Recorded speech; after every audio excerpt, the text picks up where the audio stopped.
Bonjour à tous et à toutes.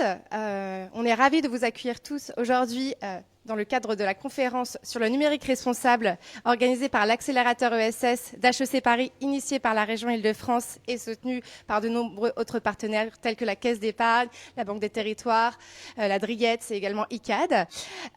Aujourd'hui, donc du coup, on va, comme je vous l'ai dit, parler de numérique responsable et de tous ces enjeux, que ce soit sur l'inclusion et aussi au niveau de l'écologie. Et pour cette première partie, nous parlons d'inclusion avec Joël et Sarah. Est-ce que vous pourriez vous présenter, s'il vous plaît? Bonjour, Joël Rioux, donc je dirige la société Responsage qui accompagne les entreprises dans la prise en charge des vulnérabilités de leurs salariés. Merci. Sarah? Moi, je m'appelle Sarah Chériot, je suis la fondatrice et la dirigeante d'Auticiel, donc qui est une entreprise solidaire d'utilité sociale, qui a pour mission de favoriser l'inclusion des personnes en situation de handicap mental grâce aux outils numériques. Et je suis également administratrice d'une association qui s'appelle le H-Lab, qui est un collectif d'associations qui œuvre pour la promotion de la conception universelle en faveur des personnes en situation de handicap. Voilà. Merci. Du coup, Sarah, ça me fait poser une première question.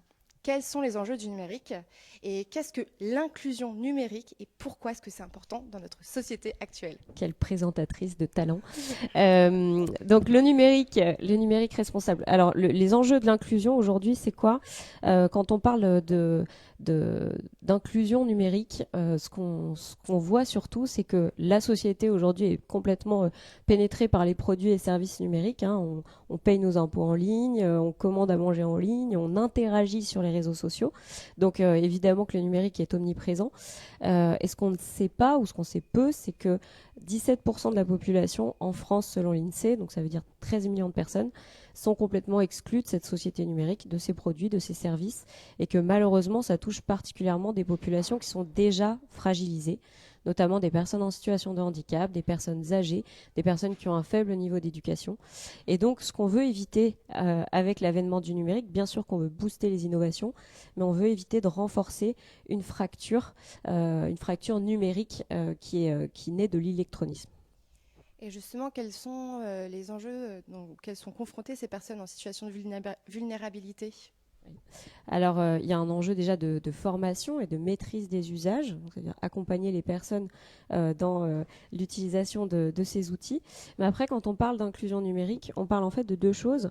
On parle d'une part d'accessibilité aux services. Et donc, quand on parle d'accessibilité, on va venir regarder comment les sites web vont pouvoir être personnalisés pour pouvoir répondre en fait aux spécificités de chacun. Donc, on en parlera tout à l'heure avec certains services.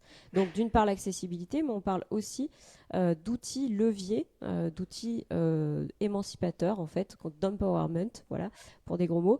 Mais on parle beaucoup d'handitech, par exemple. Ce sont des outils qui vont venir compenser, en fait, les handicaps et qui vont permettre aux personnes d'accéder à des services différents. Donc, l'inclusion numérique, en fait, c'est très large. Mais le grand paradoxe, c'est que à la fois, on a des outils qui vont être facteurs d'exclusion sociale, mais les outils numériques peuvent être aussi des leviers d'émancipation. Et on le voit notamment, par exemple, aujourd'hui, on entend beaucoup parler des troubles 10 dans toutes les classes. On a des enfants qui sont dyslexiques, dyspraxiques, dyscalculiques, enfin bref. C'est un vrai casse-tête pour les enseignants d'adapter les cours à chaque profil, puisqu'en fait, les troubles 10, entre deux enfants 10, on n'a pas les mêmes besoins d'adaptation. Et en fait, avec des outils très simples, des logiciels très simples, un enseignant, en 3 clics, va pouvoir, à partir d'un cours très générique, imprimer en fait selon tous les besoins d'adaptation de tous les enfants le cours de façon très adaptée. Donc s'il y en a un qui a du mal à lire les consonnes, il va avoir les consonnes en rouge et l'autre à côté, il va avoir les syllabes en jaune. Voilà. Donc c'est vraiment ça, on peut pas l'imaginer en dehors d'outils numériques, ou alors ça prendrait énormément de temps. Donc finalement, le numérique peut être une opportunité, mais c'est comme tout, il faut le penser avec de la volonté au départ. Et qu'est-ce que fait Auticiel? Est-ce que vous avez des exemples concrets de sur quoi vous travaillez? Oui, alors Auticiel, donc nous on existe depuis 10 ans, on va fêter notre 10e année. On a des solutions justement qui sont reconnues comme des assistive technologies, donc des outils de compensation qui sont pris en charge d'ailleurs par les MDPH, qui sont en fait des adaptations sur tablette. Donc on travaille avec particulièrement des publics avec autisme, et en fait on a des logiciels qui vont être utilisables par des personnes autistes dans différents contextes pour les aider à compenser leur handicap. Donc par exemple, des personnes qui ont du mal à parler, on a à peu près 81% de nos publics qui sont des autistes profonds et qui sont non-verbaux, ils vont utiliser en fait nos tablettes avec des images et une synthèse vocale pour interagir avec les autres et pour communiquer. Un autre exemple, on a une solution qui permet à des autistes plus haut niveau, là pour le coup, de travailler avec des tutoriels très simples sur la tablette qui vont les aider à se repérer dans leur journée, dans les tâches qu'ils ont à faire, et donc qui vont leur permettre d'encoder et de mémoriser plus facilement des procédures métiers. Merci. Est-ce que tu voudrais ajouter quelques mots justement sur tout ce qui est accessibilité en global, sur d'autres publics ? Alors après, effectivement, là c'est un exemple sur le volet handicap mental et troubles cognitifs, mais aujourd'hui il y a énormément de services qui existent. Sur le volet accessibilité, on a des choses, par exemple un service là qui vient encore d'être récompensé qui s'appelle Facility, qui est en fait un module qui s'installe sur n'importe quel site web et qui permet d'adapter l'affichage des sites web à différentes situations de handicap, donc des personnes malvoyantes, à des personnes sourdes et malentendantes, etc.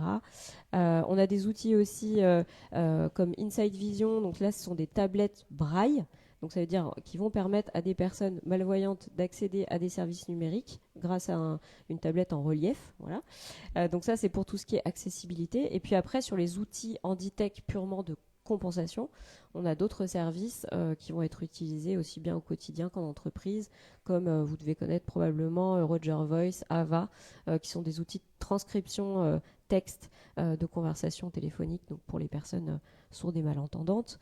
Voilà. Merci. On parle d'entreprise et du coup, je me tourne vers Joël.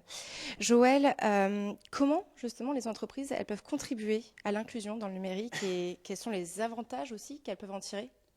Alors, je vais prendre l'exemple de ce que fait Responsage, en fait.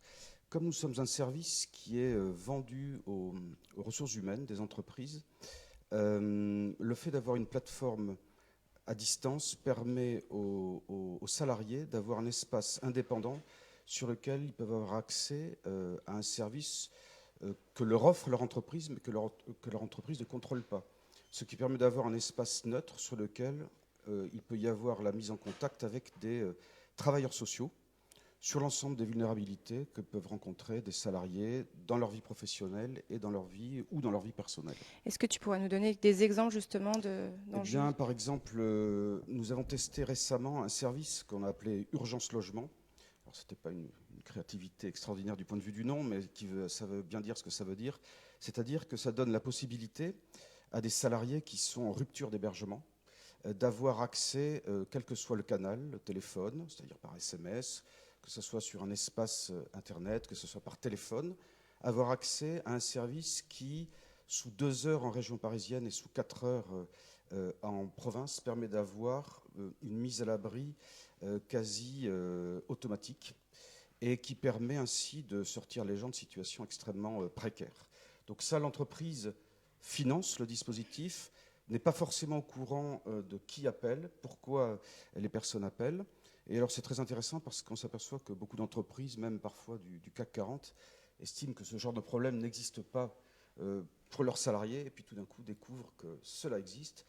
Or cet aspect numérique est lien direct avec un service de prise en charge de cette problématique permet de résoudre la situation d'urgence sans que l'entreprise soit au courant, si la personne ne le souhaite pas. Et si jamais la personne ensuite souhaite avoir une prise en charge particulière, notamment par l'entreprise, eh bien ça permet de mettre en place un ensemble de services toujours à distance, parfois en respectant l'anonymat si la personne ne veut pas l'entendre parler, mais permet d'avoir une efficacité dans la prise en charge immédiate. Super. Est-ce que tu aurais un autre exemple justement et nous décrire exactement, expliquer ce que c'est le mot aidant ? Parce qu'on en parle de plus en plus. Mais... Alors, oui, on a aussi effectivement un service qui est dédié à tout ce qu'on appelle les aidants, les salariés aidants, c'est-à-dire les personnes qui s'occupent d'un tiers, que ce soit une personne en situation de handicap, enfants, conjoints ou atteints d'une maladie chronique ou bien d'un parent âgé. Donc il existe aujourd'hui aussi des possibilités de mettre en place des sortes d'agendas partagés qui permettent aux intervenants professionnels, qui permettent à la famille, qui permettent à l'aidant d'avoir la vision de ce qui se passe, de savoir qui vient visiter la personne quand, quel est le service qui est apporté, et donc quelque part d'avoir un relais d'information extrêmement pertinent à partir du moment où chacun joue son rôle, c'est-à-dire remplit le système au fur et à mesure de ses interventions. Et vous avez déjà fait une mesure d'impact avec Responsage ? Alors ça, oui, l'aspect numérique aussi est très intéressant pour ça. Beaucoup de services sociaux ce sont des gens qui ont une vocation, donc ils font quelque chose pour lequel ils sont particulièrement engagés, mais en retour, ils ont l'impression que tout ce qui peut être notation ou vision ou mesure de ce qui est fait est un peu contre-intuitif, c'est-à-dire on ne va pas en plus nous dire ce qu'on fait c'est bien, c'est mal. Or, le numérique permet d'avoir finalement la vision de la personne qui a été accompagnée. Et ça, c'est extrêmement intéressant parce que ça montre, au-delà de nos visions propres et de nos schémas, ça montre tout simplement quelle est la perception de la personne accompagnée. Et on peut avoir des surprises sur les attentes, sur la manière dont la vulnérabilité a été prise en charge. Et donc, la mesure d'impact nous permet d'améliorer la vision et le service que l'on apporte. Et je peux donner 2 chiffres. On a à peu près 60% des gens que l'on accompagne qui disent que le service a changé leur vie, en fait, par rapport à la situation qu'ils rencontraient. Mais changé en profondeur. Et il y a environ 56% des gens que l'on accompagne qui estiment que nous avons apporté une solution immédiate et concrète. Alors on peut le lire de 2 manières. 56% c'est très bien. Et on peut dire 44% quand même disent « je n'ai pas eu ce à quoi j'aspirais parce que parfois, en fait, je ne suis pas éligible à cette aide. Je n'ai pas, en fait, une situation personnelle qui fait que j'ai accès à un logement social de tel type, etc. » Merci beaucoup. Est-ce que Sarah, tu voudrais rajouter quelque chose justement sur l'inclusion et sur aussi toute la communication au niveau du numérique ? Oui. Non, je pense que le sujet des aidants, effectivement, est clé. C'est vrai que nous, on a sorti aussi un programme de e-learning d'accompagnement qui s'appelle Aidant 3.0 pour justement former avec le soutien donc, de la Fondation Orange, de l'UNAPI et de différentes fondations pour former les personnes, les accompagnants à l'utilisation de ces solutions. Parce qu'on se rend compte que souvent le premier frein à l'utilisation de ces services, c'est simplement la connaissance de leur existence et donc savoir en fait ce qui existe pour moi dans mon contexte. Donc je crois que l'information et la formation des aidants est vraiment clé. Joël, pour conclure justement cette partie sur l'inclusion et le numérique, est-ce que tu voudrais dire un mot ? Moi, je voudrais dire qu'en fait, on a parlé du numérique à destination donc des populations qui sont accompagnées. Et en fait, la particularité de Responsage, c'est que le numérique rend les travailleurs sociaux beaucoup plus efficients et en préservant leur qualité professionnelle, c'est-à-dire qu'on a beaucoup moins de syndrome d'épuisement professionnel parce qu'on peut automatiser les tâches qui n'ont pas de valeur ajoutée et permettre aux professionnels de se concentrer sur ce qui est leur valeur ajoutée. Et ça c'est très important parce que ça donne une énergie à tout le monde pour avancer, pour prendre en charge les personnes qui en ont besoin. Merci. Juste pour rebondir, parce que du coup, effectivement, c'est intéressant. Je crois qu'il faut aussi souligner que le numérique amène beaucoup d'objectivité, parce qu'il y a quelque chose dont on ne parle pas, c'est la data, effectivement. C'est toutes les données qui vont remonter des services. Je sais que c'est quelque chose qu'on a constaté, nous, chez les travailleurs en situation de handicap, où en fait, on a pu démontrer avec l'utilisation de l'outil, avec les données, que les travailleurs étaient capables, alors que les encadrants les pensaient pas capables. Donc c'est intéressant de se dire, c'est un levier aussi d'autodétermination, c'est-à-dire pouvoir donner l'outil directement dans les mains des bénéficiaires et pouvoir objectivement observer ce qui marche pas. Ça nous fait tous avancer, en tout cas. Merci. Est-ce qu'il y aurait une question ou une ou deux questions dans le public avant de passer à la deuxième partie sur la partie écologique? Non, pas de questions? Oui.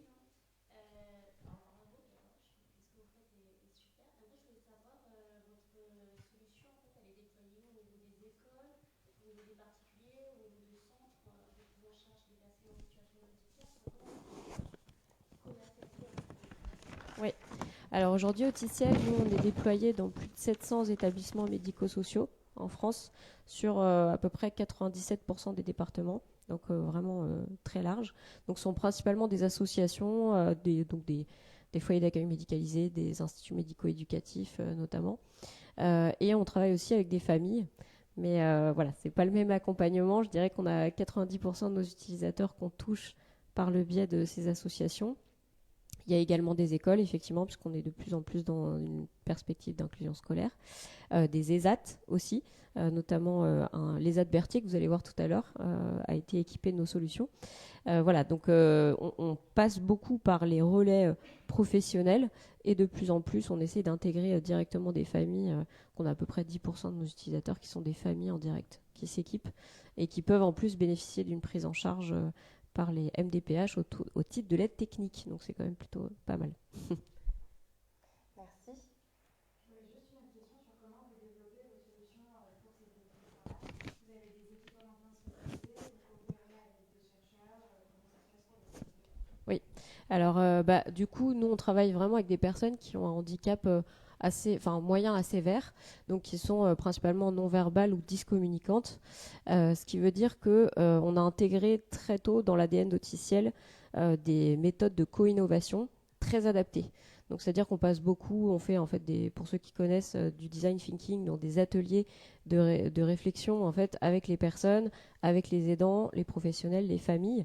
Et donc en fait toutes les fonctionnalités partent du terrain et on va venir prototyper très vite, tester très vite en mode agile pour pouvoir itérer rapidement et observer, passer beaucoup par l'observation pour voir si ça fonctionne ou si ça fonctionne pas. Parce qu'une personne qui parle pas, elle va pas vous dire le bouton rouge, j'ai pas compris. Donc il faut vraiment passer par beaucoup d'observation. Donc évidemment toutes les fonctionnalités, les projets viennent du terrain. Et ensuite, on travaille effectivement avec un comité scientifique et éthique, avec des chercheurs qui font partie notamment du groupe d'intérêt scientifique national sur les troubles du neurodéveloppement, et puis des laboratoires qui vont venir valider l'impact. Donc, on disait tout à l'heure, on a effectivement, nous, en interne, chaque ESUS a ses indicateurs d'impact. Donc, l'impact, ça peut être plein de choses, ça peut être un nombre de bénéficiaires, ça peut être un taux de progression, mais en plus de ça, nous, on a une couche scientifique.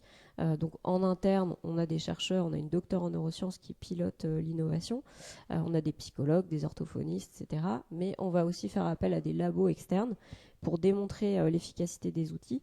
Et notamment aujourd'hui, on sait que des enfants autistes qui utilisent nos outils vont progresser 3 à 4 fois plus vite qu'avec des méthodes traditionnelles en papier-carton. Voilà, donc ça c'est hyper important. Évidemment, on n'est pas sur les mêmes temps. C'est-à-dire qu'entre le test qu'on fait dans une structure qui va prendre une après-midi et une recherche, une étude longitudinale écologique qui va prendre 3 ans avec une cohorte, c'est pas du tout les mêmes temporalités. Donc nous, on a pris le parti de se dire on n'attend pas les résultats scientifiques pour y aller parce qu'on sait que ça marche et qu'on voit que ça apporte du bénéfice. Mais ces études sont très très importantes pour valider ce qu'on fait et nous permettre d'avancer, quoi. Une dernière question.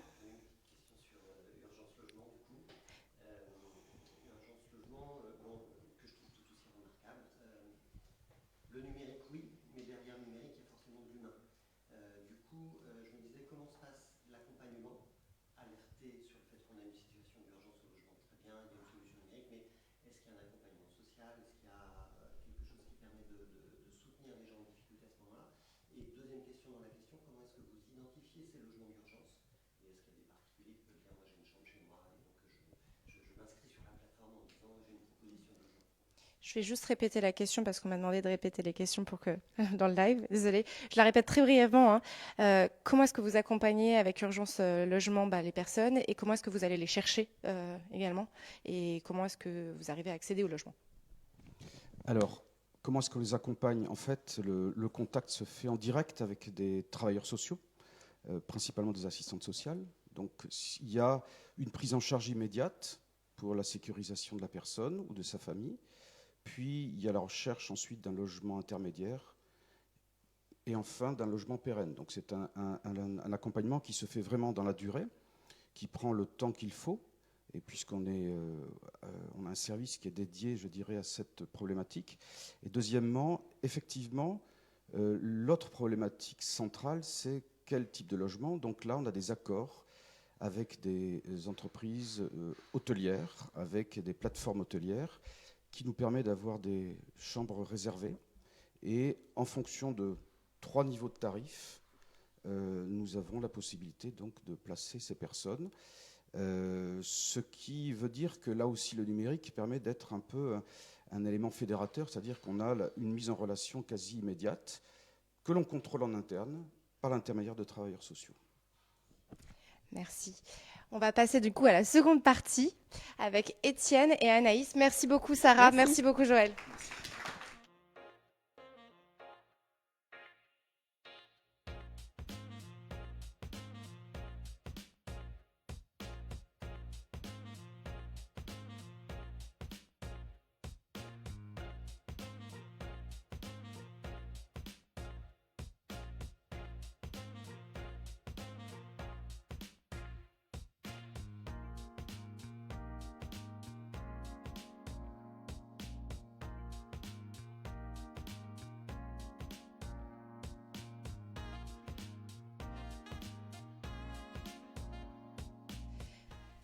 Donc, on revient pour une seconde partie sur le numérique responsable au niveau des sujets de transition écologique. Et on accueille du coup Anaïs de Télécope et Étienne Hirschauer de Ecoder. Est-ce que vous pourriez vous présenter, s'il vous plaît? Oui, je suis donc Étienne Hirschauer, je dirige Ecoder. Et rapidement, Ecoder, on est 200 un peu dans toute la France et on reconditionne du matériel informatique avec des personnes fragiles. Et enchantée, Anaïs Dubois, donc je suis responsable stratégie et partenariat chez Télécope. Et Télécope, on est un opérateur mobile coopératif qui se présente comme une porte d'entrée vers un numérique plus responsable et on adresse les enjeux environnementaux et sociaux du numérique avec nos abonnés, qu'ils soient particuliers ou professionnels. Du coup, ça me fait poser la question, quels sont les enjeux du numérique au niveau de l'écologie? Quels sont les enjeux environnementaux du numérique? Alors, le numérique aujourd'hui, au global, c'est entre 3 et 4% des gaz à effet de serre au niveau mondial. C'est à peu près l'équivalent de l'aviation. Sauf que le principal problème du numérique, c'est que c'est le seul secteur qui est en croissance exponentielle. Alors, selon les études, que ce soit l'ADEME, l'ARCEP ou le SHIFT, ils s'accordent à dire que ça va doubler. Certains pour 2025, d'autres pour 2030, mais en tout cas, ça va doubler. Et donc, c'est ça, un des principaux enjeux, c'est les gaz à effet de serre. Et aussi, l'autre enjeu, en fait, pourquoi ça va doubler ? C'est notamment à cause de l'explosion des terminaux, le renouvellement des terminaux et l'explosion des objets connectés. Et aussi, bien sûr, de l'usage qui va avec. Si vous achetez des objets connectés, il y a des data centers, il y a des usages qui vont avec. Mais le problème de la croissance des terminaux, il y a aussi un autre problème environnemental majeur, c'est les métaux rares. Aujourd'hui, il vous faut 70 kg de matières premières pour créer un seul smartphone. C'est 500 fois son poids. Et dans ces 70 kg, il y a des métaux rares qui sont de plus en plus difficiles à extraire.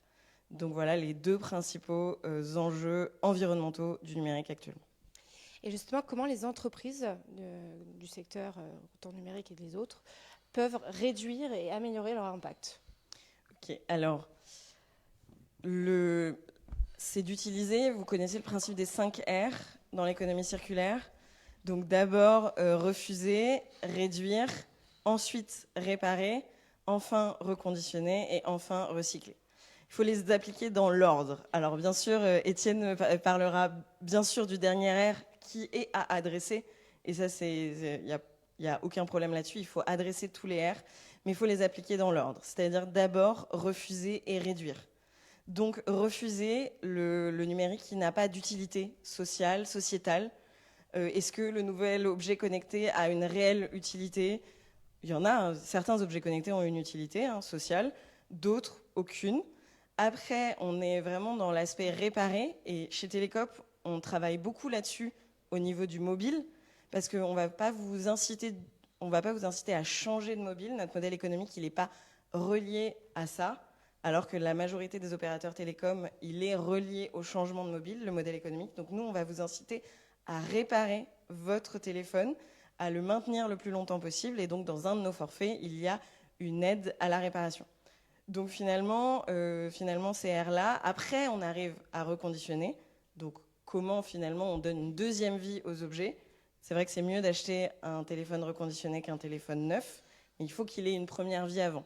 S'il a 6 mois, votre téléphone reconditionné, finalement, vous n'allez pas réduire tant que ça votre empreinte environnementale. Et puis après, on arrivera à recycler, mais ça, je laisserai Étienne parler là-dessus. Sauf que pour cela, pour finalement appliquer les R dans l'ordre, il faut changer de modèle économique. Il faut changer de modèle économique. Et aujourd'hui, les opérateurs mobiles actuels, les grands opérateurs mobiles sans les citer, et les géants du numérique, ils ne sont pas dans cette application de CR dans l'ordre. Ils vont plutôt vous inciter à changer de mobile parce que leur modèle économique repose là-dessus. Donc nous, ce qu'on propose aussi, c'est de changer de modèle économique et de ramener de la démocratie là-dedans, parce qu'on est une coopérative, on est une SIC, c'est-à-dire que tous nos parties prenantes peuvent devenir sociétaires et décider avec nous si les nouvelles technologies, on y va ou on n'y va pas. Si la 5G, c'est vraiment utile ou si c'est pas vraiment utile. Si le dernier objet connecté, il est vraiment utile ou il n'est pas vraiment utile. Et c'est vraiment, il est nécessaire de remettre de cette démocratie et de remettre que les citoyens se réemparent de ce sujet-là, qui est un sujet aujourd'hui détenu par les géants des télécoms et les GAFAM. Et donc voilà, pour moi, comment les entreprises peuvent adresser, mais ça veut dire un shift complet du modèle économique, et c'est ce qu'on propose chez Télécope. Comment est-ce qu'on peut justement encourager les pratiques au niveau des consommateurs pour réduire leur impact? Et justement, est-ce que tu peux présenter un peu plus la solution de Télécope, les solutions d'ailleurs? Alors, en effet, pourquoi on a créé Télécope? C'est parti d'un souhait citoyen, comme je vous l'ai dit, de se réapproprier de ses usages numériques. Mais pourquoi créer un opérateur mobile?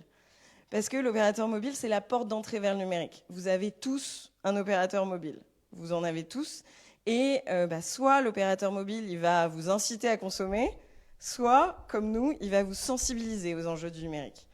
Et nous, c'est comme ça qu'on veut aider les consommateurs, en se situant comme vraiment une porte d'entrée vers un numérique responsable, en les sensibilisant.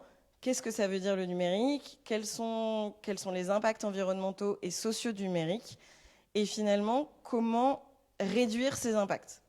Donc il y a 2 volets, on adresse 2 volets de réduction des impacts chez Télécope, qui sont la réduction des impacts sur les terminaux et la réduction des impacts sur les usages.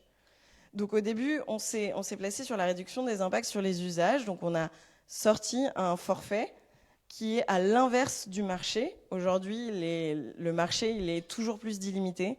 Donc en fait, l'illimité ne nous fait pas prendre conscience du côté vraiment tangible du numérique, du côté physique du numérique. Parce qu'on se dit c'est illimité, donc ça veut dire que c'est virtuel, et donc ça veut dire qu'il n'y a aucun impact. Donc nous, on a redonné une valeur au giga, donc à la donnée mobile que vous consommez réellement.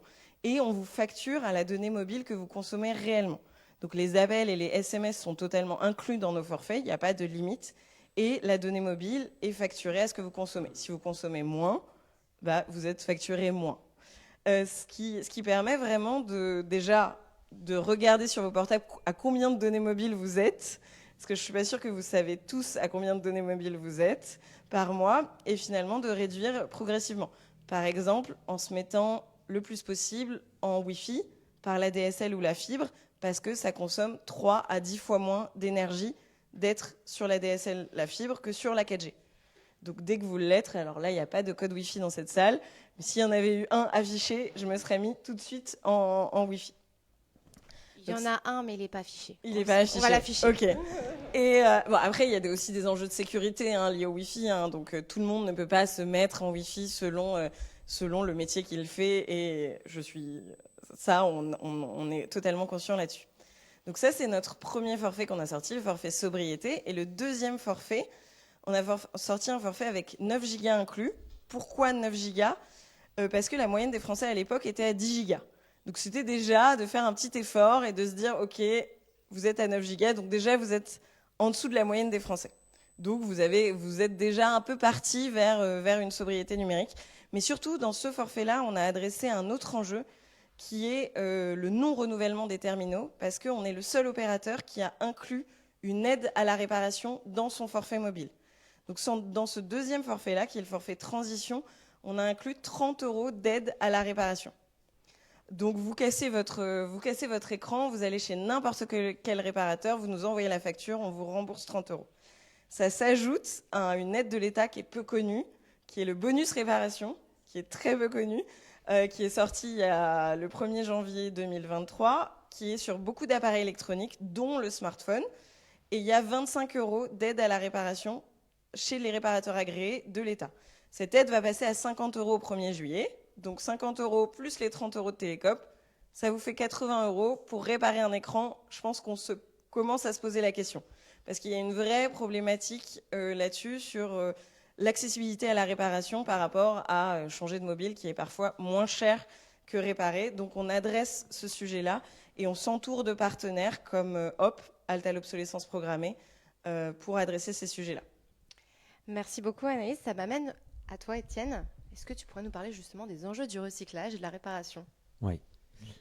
Alors malheureusement, je ne vais pas vous parler du dernier R du recyclage, mais du reconditionnement et de la réparation. Alors il faut qu'on se pose tous la question. Combien d'appareils numériques, d'ordinateurs, de tablettes, de smartphones j'ai à ma disposition ? Une fois qu'on a répondu à cette question, il faut se mettre dans une perspective dont a parlé un tout petit peu Anaïs, et que je veux reprendre. C'est que pour chacun de ces appareils, et ça c'est une source de l'ADEME, pour chacun de ces appareils, il est nécessaire pour le produire d'utiliser 1 tonne d'eau. Il paraît qu'on a des problèmes d'eau. Et il est nécessaire aussi, grosso modo, pour cette production, d'avoir 800 kg de matières premières. Et dans ces 800 kg de matières premières, il y a le déplacement de Chine en France, mais pas que. D'accord ? Et il y a en l'occurrence à peu près 200 kg de matières premières fossiles. Il faut s'interroger sur ces matières premières fossiles. Et donc pour rejoindre Anaïs, cette question de moins consommer, elle est clé. Parce que si chacun de nos outils consomme à la fois 1 tonne d'eau et 800 kg de matières premières, bah c'est démesuré par rapport à la production, c'est démesuré par rapport à l'usage qu'on en fait. Et puis donc un jour, il faudra qu'on se pose la question devant nos enfants, est-ce qu'on a consommé à bon escient ? Voilà. Donc la première chose évidemment, c'est de moins consommer. 1 tonne d'eau, 800 kg de matières premières, 200 kg de matières premières fossiles. Donc c'est hallucinant. Hein, c'est hallucinant. Et comme le disait Anaïs, on est en immense progression. Et donc comme le disait Anaïs également, et je veux le répéter parce que c'est clé, à peu près 80% du potentiel de pollution qu'a le numérique vient de l'appareil et vient de la production de cet appareil. Donc évidemment, et je veux réenfoncer le clou parce qu'il est déterminant, il faut moins consommer. Parce qu'un jour ou l'autre, ça se retournera contre nous. Il faudra que nous rendions des comptes de cet usage démesuré de ces outils. Voilà, donc Ecoder, nous, on intervient à la fois sur consommer moins et ensuite sur à la fois le reconditionnement et la réparation. Et c'est là où on a, de notre point de vue, tout notre objet, l'objet de l'association Ecoder et de l'ensemble des structures que je dirige. Alors, on est d'accord que 80% de ce qui ne part pas directement sur des déchetteries, au Ghana ou ailleurs, du matériel informatique et digital que nous utilisons, 80% de ce matériel, aujourd'hui, part en recyclage avec des grands opérateurs de recyclage et qui, évidemment, font mieux leur métier en termes écologiques que nous qui pourrions jeter nos matériels directement dans une poubelle. Le fait de recycler fait qu'on va récupérer de la matière. Bien, donc c'est cette première étape. Et là, on a des acteurs de très grande taille qu'on connaît tous, qui sont aussi ceux qui font le plus de revenus. J'entends par là Suez, j'entends par là Paprec, etc. Et évidemment, qui sont des acteurs clés, déterminants d'un moindre usage, ou en tout cas de pouvoir récupérer l'ensemble des matières qu'on trouve à l'intérieur de ces items, de ces matériels. Bien, ça c'est les plus gros, c'est les plus historiquement présents. Voilà. Et puis ensuite, et donc depuis quelques temps, Ecoder existe depuis 2004, on était l'un des précurseurs en termes de reconditionnement de matériel informatique, et depuis il en existe un nouveau chaque jour, d'accord, est arrivé des opérations de reconditionnement. Donc là c'est différent, on collecte du matériel et on va essayer de les réutiliser, en particulier lorsqu'ils fonctionnent encore, lorsque l'écran n'est pas cassé, lorsque la RAM à l'intérieur fonctionne toujours, lorsque tout ça, ça peut fonctionner avec les applications nouvelles qu'on utilise. D'accord ? Donc là, on est dans des opérations de reconditionnement. Et on a là, sur le marché, qui commence à poindre des gros opérateurs et qui sont nés en particulier des reconditionnements de mobiles, de téléphones portables. D'accord ? Le marché du téléphone portable est plus mûr que le marché de l'informatique. Et il y a un certain nombre d'acteurs, on connaît tous plus ou moins Back Market, d'accord, qui est l'un des acteurs qui s'est lancé dans le domaine du reconditionnement de téléphones portables. Voilà. Et là-dedans, il y a des acteurs qui maintenant commencent à être rachetés par des grosses banques avec des moyens démesurés, d'accord, et qui sont en phase d'expansion de manière très importante. Donc là, on est bien dans le reconditionnement. Je prends un matériel, d'accord, il a déjà fait ce que j'appelle moi un tour de manège, il a déjà été utilisé une première fois par quelqu'un qui l'a acheté neuf, et on lui fait faire un deuxième tour de manège par quelqu'un qui va l'acheter sur Back Market, l'une des plateformes les plus connues, et il aura été reconditionné par un autre acteur. Bien, ça c'est le reconditionnement. Et là on voit qu'on a une effervescence et des acteurs qui grossissent de manière très importante, dont Ecoder, puisque nous on reconditionne du matériel informatique. Passons à l'étape suivante, la réparation. Alors là, on est beaucoup moins nombreux parce que c'est beaucoup moins rentable. Et on en arrive forcément à un rapport à l'argent. En fait, plus c'est complexe, moins ça rapporte. Plus c'est écologique, plus il y a une question à se poser de la rentabilité du modèle. Parce que nous, Ecoder, qui réparons du matériel informatique, il nous arrive de collecter un ordinateur, de ne pas avoir les pièces de rechange, parce qu'on n'a pas la dalle qui convient et de faire attendre en stock ce matériel, quelquefois plusieurs semaines, quelquefois plusieurs mois, et puis un jour on a la dalle qui arrive d'un autre ordinateur qui a un autre défaut, et on va réparer. Évidemment, c'est beaucoup moins rentable. Donc, voilà. Donc l'idée est de se dire... J'étais long ? Non, c'est le micro. C'est le micro, excuse-moi. L'idée est donc de se dire, on a un modèle qui se dégrade avec le niveau d'apport écologique. D'accord ? Et pire encore, si je consomme moins, alors là, j'ai plus du tout de modèle économique. Là on est dans une contradiction, et on voit bien que notre société capitaliste, qui a plein d'intérêts, plein de valeurs, et qui a vécu pendant très longtemps, elle s'oppose fortement à cette histoire de décroissance. Et qui serait pourtant, et Anaïs vient de le dire, qui serait pourtant la solution ultime pour faire en sorte qu'écologiquement, on soit plus responsable. D'accord ? Et donc on voit bien qu'il y a deux lignes qui se croisent. Une ligne, je suis de plus en plus écologique ou écologiste, et puis une ligne, j'ai un modèle économique qui est de plus en plus efficace. Et l'enjeu de notre modèle, il est de pouvoir réconcilier à la fois la responsabilité écologique, d'accord, et puis la responsabilité industrielle et de rentabilité financière capitalistique. Il y a là un enjeu déterminant. Et puis je veux dire une autre chose. Nous, on reconditionne du matériel, on répare du matériel. De surplus, on le répare avec des personnes fragiles. 80% de nos effectifs sont en situation de handicap ou d'insertion. On en a déjà parlé dans la première partie. Et donc, on est tous dans la même situation. Et je vous mets au défi de ne pas avoir eu cette petite idée dans la tête au moment où peut-être un jour, vous avez acheté du matériel reconditionné. On est sur la place de marché, on regarde, et puis on se rend bien compte qu'il y a des tarifs qui sont intéressants, on se gratte la tête, mais est-ce que ce que je vais acheter n'est pas de la merde ? Est-ce que je ne vais pas le regretter au moment où je vais le recevoir ? Parce que c'est du reconditionné et finalement, peut-être que la batterie fonctionne mal. Et donc, il y a un enjeu très fort, économiquement, consuméristement parlant, de rassurer le consommateur pour lui dire, oui, vous achetez du matériel reconditionné, mais il y a un service client, il y a une garantie, il y a un taux de retour qui est très faible.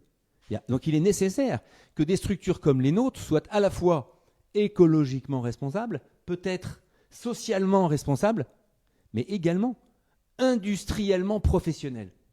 Et là, c'est absolument clé. Si on n'est pas capable de rassurer nos clients sur notre capacité industrielle à traiter des process de manière extrêmement précise et aussi efficace qu'on pourrait le faire par le neuf, eh ben on n'y arrivera pas. Donc il faut concilier également, et c'est en ça que l'accompagnement qu'on a eu de la région, en ça que l'accompagnement qu'on a à travers un certain nombre d'acteurs est déterminant. Parce qu'il faut qu'on se professionnalise jusqu'à avoir la même exigence que celle qu'on peut trouver quand on produit du neuf en Chine, avec un taux de retour qui soit le même, voire quelquefois, parce qu'on est un peu cassé au départ, meilleur que celui qu'on peut trouver sur le neuf. Donc là, il y a un enjeu d'une industrialisation et d'un déploiement complet de notre modèle, si on veut qu'il puisse exister, survivre, et puis accessoirement apporter ce qu'il a à apporter au niveau écologique. Et de l'inclusion aussi. Alors c'est vrai qu'on a, en plus, pour ce qui nous concerne, on porte l'idée, l'intuition, un peu dingue d'ailleurs. Parce que comment est-ce qu'on pourrait imaginer que des personnes fragiles puissent répondre à l'ensemble de ces enjeux ? C'est-à-dire qu'en plus, on rajoute une donnée supplémentaire, d'une complexité supplémentaire. C'est qu'on a décidé, nous, Ecoder, et un certain nombre d'autres, mais nous en particulier, parce qu'on touche des handicaps qui sont quelquefois des handicaps très profonds, d'accord, de faire ce modèle avec des personnes fragiles. Et d'énoncer une gouvernance d'entreprise, parce que c'est là où l'enjeu peut se jouer également, différente. Depuis une trentaine d'années, est née la loi GFIP, qui contraint les structures qui n'ont pas suffisamment de personnes en situation de handicap dans leurs effectifs de payer une taxe. Elle est super cette taxe, parce que des structures comme la nôtre et comme beaucoup d'autres en ont beaucoup vécu. Sauf que c'est juste un sujet contraignant. Donc on a deux modèles qui se regardent en chien de faïence. Le modèle des gens fragiles, les ESAT, les entreprises adaptées, les gens qui accueillent des personnes en situation de handicap. Et puis en face, le modèle des gens performants, les gens qui gagnent. Les gens qui gagnent beaucoup d'argent, qui sont très rentables, d'accord ? Et très bien.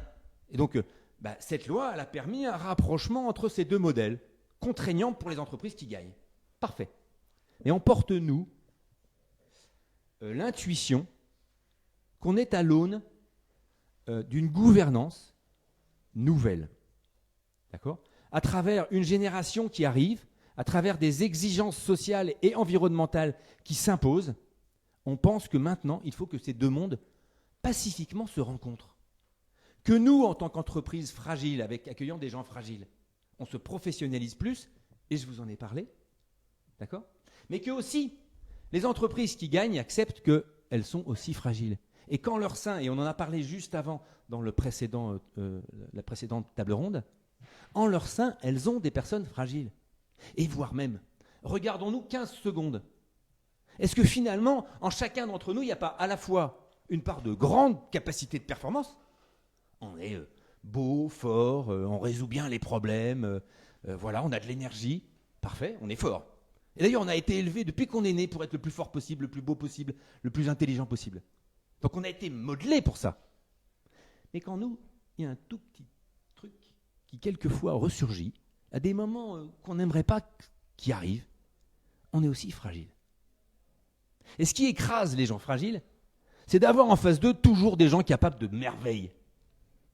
Et est-ce que, en faisant respirer un tout petit peu notre fragilité à nous, qui sommes les gens qui réussissons, et bien finalement, on écrase un tout petit peu moins les gens qui le sont effectivement parce qu'ils sont en situation de handicap ou d'insertion.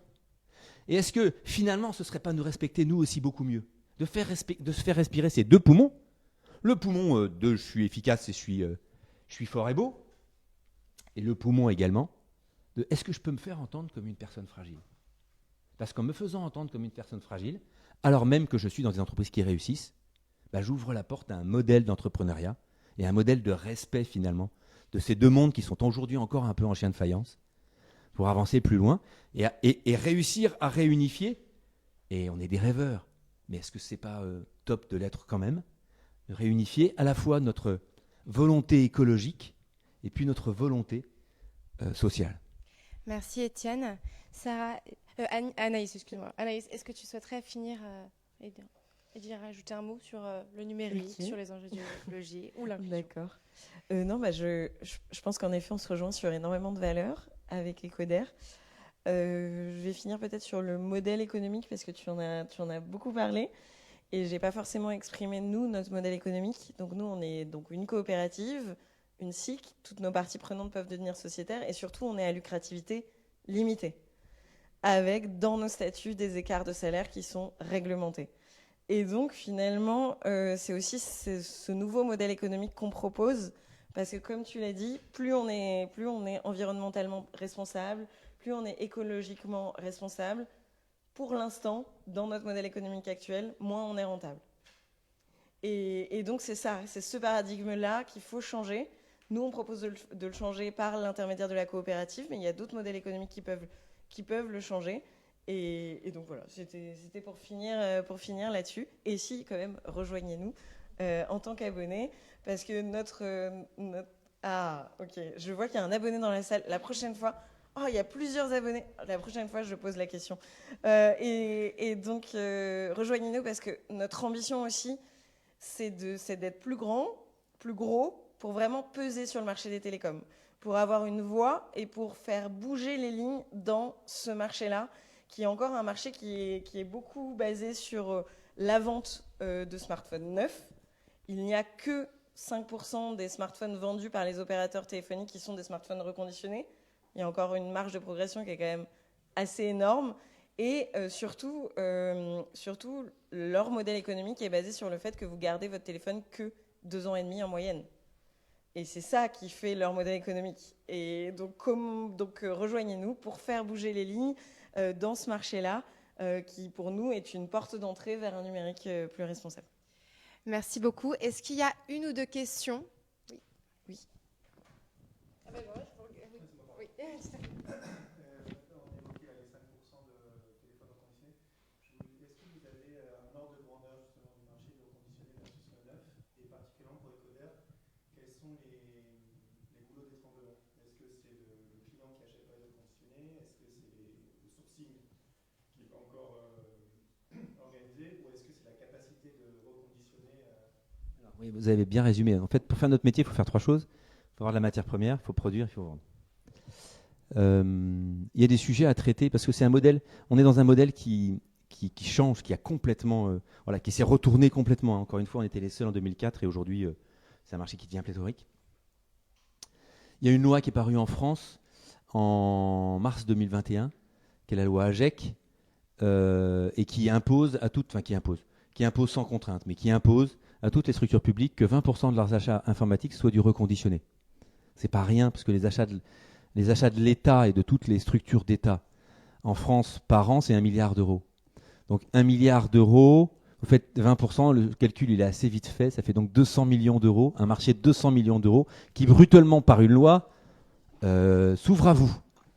C'est colossal. Donc en fait, très très vite, tous les acteurs internationaux se sont rendus compte, les Thaïlandais, les Roumains, les machins, se sont rendus compte qu'il y avait un marché en France qui s'ouvrait. Bon, peu importe. Donc il y a en effet un enjeu de trouver une source, de trouver des matières premières. Donc il nous faut, pour des acteurs comme nous, tisser des liens avec des grands industriels, utilisateurs de matériel, pour faire en sorte de récupérer leur matériel et de leur faire faire ce que j'appelle moi un deuxième tour de manège. Vous avez compris. Et là, il y a un enjeu important et il y a un enjeu assez compliqué, puisque il y a 7 ans, lorsque j'ai commencé à travailler chez Ecoder, on était payé pour aller collecter du matériel. Maintenant, ça n'arrive plus jamais, ça. En fait, les structures, elles nous demandent de payer leur matériel ayant déjà servi et étant déjà complètement amorti dans leur compte. D'accord ? Donc c'est du revenu net pour eux. Bien, il faut accepter la règle. La règle a changé. Chaque structure informatique de chaque grand groupe a compris qu'il pouvait tirer un fruit d'un matériel qui ne valait plus rien, mais en fait qui valait quelque chose pour des acteurs comme nous. Donc il a fallu s'adapter pour acheter ce matériel. Donc là, il y a un vrai sujet. Un deuxième sujet, c'est que pour aller collecter du matériel informatique dans des grands groupes, bien souvent, ce matériel est leasé. En fait, il n'appartient pas à l'industriel. Il appartient à une banque qui a fait une opération de leasing. Donc ça rajoute une complexité. Et le liseur, il n'est pas tendre sur le fait de valoriser le matériel dont il dispose encore. Pourquoi est-ce qu'il fait un leasing? C'est qu'il sait qu'il va pouvoir le revendre et en tirer un bon prix. Vous voyez? Donc on rentre dans des. Je me suis enflammé tout à l'heure sur les histoires de liens entre l'écologie et le social. On rentre très vite dans un sujet basiquement commercial, industriel et capitalistique. Hein. Voilà. Donc là, il y a un premier enjeu. Et il n'est pas neutre et c'est une bataille de tous les jours. De tous les jours. Il faut être vraiment professionnel et être absolument déterminé sur notre modèle et sur ce qu'on veut pouvoir mettre en avant. Ensuite, il faut produire. Mais là, c'est plus simple parce qu'on va maîtriser de bout en bout notre chaîne. C'est notre métier. Donc en fait, il va falloir faire en sorte de mettre en place des lignes de production qui permettent à la fois d'être ergonomiques pour des personnes fragiles et puis à la fois de produire suffisamment à des coûts suffisamment faibles pour que ce soit cohérent en revente. Bien. Puis enfin, il y a la vente. Et moi, je trouve, mais peut-être que je suis mal placé pour trouver, ou pour en tout cas avoir une idée, je trouve que c'est mou du genou. Et c'est pour ça que j'insistais tout à l'heure sur le fait de, quand on achète du reconditionné, puisque mon ordinateur ou mon téléphone portable ou mon smartphone, c'est un peu un prolongement de moi, je veux pas que moi je sois un reconditionné. Moi, je veux que ce soit un truc beau. Donc je vais acheter le truc le plus beau parce que c'est un prolongement de moi. Vous voyez ce que je veux dire? Il y a quelque chose d'une relation passionnelle qu'on a avec ce truc qu'on a dans notre poche. D'accord? On considère que c'est un prolongement de nous. C'est tellement participant de notre quotidien. On y passe tellement des heures tous les jours que on ne veut pas être reconditionné. Nous. On veut être beau. Neuf. Mais voilà, c'est ça le sujet. Et il y a là de l'ordre d'une conversion qui n'est pas simple. Et on est tous pareils. On est tous pareils. On ne veut pas être reconditionné. Et donc là, moi, je trouve que c'est mou du genou. La question que je me pose, moi, c'est pourquoi est-ce qu'on achète du neuf? Pourquoi est-ce qu'on achète du neuf? 1 tonne d'eau, 800 kilos de matières premières, 200 kilos de matières premières fossiles. Parce qu'on voit 700 pubs par jour. Ben voilà. C'est pour ça que pour conclure... Pourquoi on achète du neuf, c'est que notre cerveau est conditionné à acheter du neuf parce qu'on voit 700 pubs par jour. Et juste sur le chiffre, pour les téléphones, je ne le connais pas sur tous les autres appareils. Aujourd'hui, c'est 15% en France de smartphones vendus reconditionnés en 2022. Mais seulement 4 à 5% chez les opérateurs mobiles. Donc les gros opérateurs mobiles ont quand même tendance à vous vendre beaucoup plus de smartphones neufs parce que ça fait partie de leur modèle économique. Et juste pour back market, la problématique de back market, c'est le sourcing. Parce que en fait, back market, c'est un revendeur. Donc vous n'avez pas de visibilité sur le sourcing. Et malheureusement pour les téléphones, 50% du sourcing des matériels du téléphone reconditionné, il vient d'Amérique. Exactement. Aujourd'hui. Donc, il y a d'autres façons d'acheter des téléphones reconditionnés. Là, je parle pour les téléphones. Il y a des reconditionneurs français. Et donc, c'est on conseille ces reconditionneurs français. Mais il y a un vrai enjeu sur le sourcing parce que les gens veulent pas aussi se séparer de leur téléphone. Et je vais devoir conclure parce que le timekeeper parle. Écoutez, merci en tout cas pour ces interventions. On a bien compris que l'inclusion et l'écologie sont deux sujets qui peuvent aller ensemble, et de un, et qu'il y a cette partie de nous où on doit changer nos manières de consommer et de penser aussi au niveau de la fragilité. Et donc on est ravis en tout cas de vous avoir accueillis pour cette première conférence sur le numérique responsable organisée par l'accélérateur. Et on se retrouve pour potentiellement une prochaine conférence bientôt. Voilà. Merci. Merci beaucoup.